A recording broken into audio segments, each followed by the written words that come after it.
আসলে আমি আগেও বলেছি, আবারও বলবো, আমার পরিচালক, আমার সহশিল্পীদের, আমার সিনেমাটোগ্রাফার, আমার পুরো টিমের আমি সবসময় কথাটা বলি, আমি আসলে ডিরেক্টরস আর্টিস্ট, আমি খুবই একটা মানুষ। মানে কাজ করবার সময় কখনো আমার কাজ আমাকে সন্তুষ্ট করতে পারে না, মানে সন্তুষ্ট তো করতে পারেই না, বরং আমি খুব থাকি যে হলো না, হচ্ছে না, ঠিক জিনিসটা হলো না। তো ওই হলো না, হচ্ছে না সংখ্যাটা কিছুটা আমাকে আমার পরিচালক, সহশিল্পীরা, তাদের সবার সহযোগিতায় কাটিয়ে উঠতে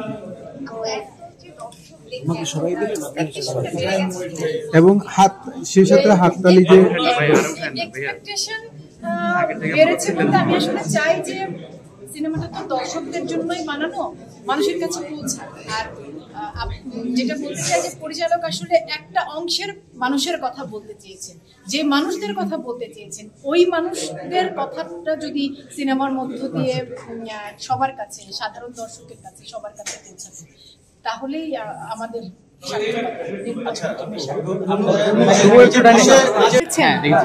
কেমন লেগেছে আপনাদের? ভালো লেগেছে।